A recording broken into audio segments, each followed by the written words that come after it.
لاہور کے شاہی قلعے کی پراسراریت۔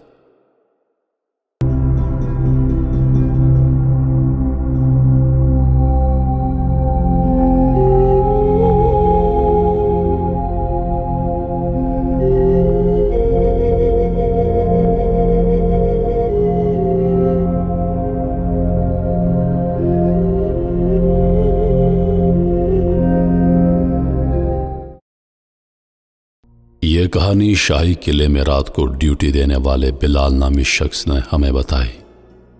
اس کہانی کا براہ راست رقم سے کوئی تعلق نہیں۔ ناظرین سے درخواست ہے کہ اگر اس کو سنجیدہ نہیں لیتے تو بطور تفریح اس کہانی سے محظوظ ہوں۔ شام کا وقت تھا، سورج تیزی سے ڈوب رہا تھا، ہوائیں تیز چل رہی تھیں، موسم انتہائی خوشگوار تھا۔ لوگ لاہور شاہی قلعے کی خوبصورتی سے لطف اندوز ہو رہے تھے۔ ہم بھی اپنے دوستوں کے ہمراہ اس بہترین شاہکار کو دیکھ کر بنانے والے معماروں کی تعریف کرتے قلعوں کے مختلف مقامات کی تصاویریں اتار رہے تھے۔ مغرب کی اذان ہوتے ہی اندھیرا ہونے لگا۔ ایک ایک کر کے سب لوگ قلعے سے باہر جانے لگے۔ ہمارے ساتھی بھی قلعے سے باہر نکل گئے۔ میں اور میرا دوست وہیں رک گئے۔ اندھیرا ہونے کے بعد ہم نے قلعے کے اوپر جانا چاہا تو بلال نامی شخص جو رات کو وہاں پر پہرا دیتا ہے، اس نے ہمیں جانے سے روک دیا۔ ہم نے عرض کی کہ صرف تصاویر لے کر واپس آ جائیں گے، لیکن اس نے جانے نہیں دیا۔ جب ہم نے کہا کہ اس قلعے کی پراسراریت کے بارے میں ہم نے بہت کچھ سن رکھا ہے اور ہم اس حوالے سے کتاب لکھنا چاہتے ہیں، آپ کو کچھ علم ہو تو بتائیے۔ یہ کہہ کر ہم نے اس کے ہاتھوں میں کچھ روپے رکھ دیے۔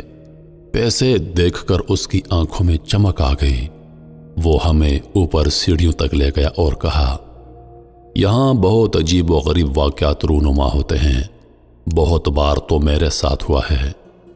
ہم نے پوچھا، آپ نے یہاں پر کیا دیکھا؟ اس نے جواب دیا، یہاں رات کے وقت گھوڑوں کی ٹاپوں کی آوازیں آتی ہیں۔ ایسا لگتا ہے جیسے بہت سارے گھوڑے ایک ساتھ چل کر کسی جانب جا رہے ہوں۔ پھر اچانک خاموشی ہو جاتی ہے۔ ایسی خاموشی میں نے کبھی نہیں سنی۔ ایسا لگتا ہے جیسے آوازوں نے اپنی سانس روک لی ہو۔ اس خاموشی کو اگر کوئی محسوس کر لے تو اس کا دل پھٹ پڑے۔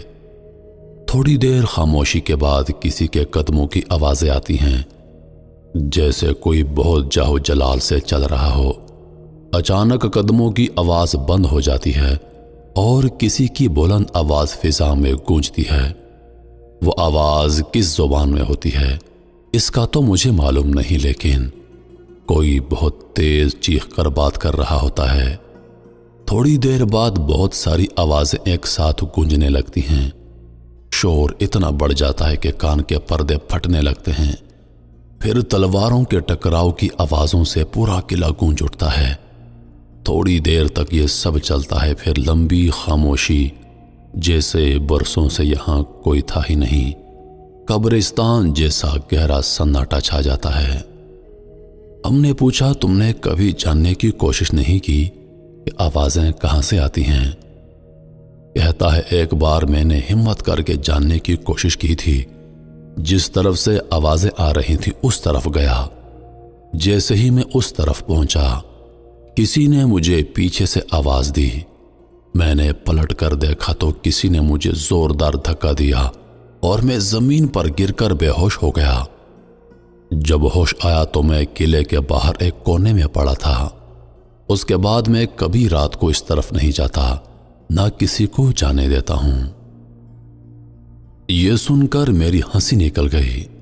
مجھے ہنستا دیکھ کر وہ بھی مسکرا دیا اور کہا، ہنسو، کیونکہ یہ بات ہنسنے والی ہی ہے۔ جب تک یہ واقعہ آپ کے ساتھ نہ ہو جائے تب تک آپ کا حق ہے آپ میری اس کہانی پر ہنسو، پر یاد رکھنا قلعے کی یہ خاموش سپاٹ اور بے جان دیواریں رات کے مخصوص پہروں پر جاندار ہوتی ہیں۔ ایسا محسوس ہوتا ہے کہ ان دیواروں میں روح پھونک دی گئی ہو اور بس ابھی یہ تیز تیز قدموں سے چل کر شہر کی طرف دوڑ پڑیں گی۔ رات کے وقت ان قلعوں کے اوپر سیاہ بادل منڈلا رہے ہوتے ہیں۔ اور ایسا محسوس ہوتا ہے کہ ابھی یہ بادل خونی بارش برسائیں گے۔ مجھے اکثر اپنی بیوی اور بچوں کی چیخوں کی آوازیں سنائی دیتی ہیں۔ وہ میرا نام لے کر مجھے پکارتے ہیں کہ ہمیں بچاؤ، ہمیں بچاؤ۔ جب میں گھر فون کرتا ہوں تو میرے بیوی بچے گھر پر آرام کر رہے ہوتے ہیں۔ یقین کریں کسی دن آپ کو معلوم ہوگا کہ بلال نے خودکشی کر لی ہے یا وہ پاگل ہو گیا ہے۔ یہ صرف قلعہ نہیں بلکہ اس کے سینے میں کئی راز دفن ہیں۔ یہاں کئی الف لیلا کی داستان رقم ہیں، مگر اسے نہ کوئی سنانے والا باقی رہا اور نہ سننے والا۔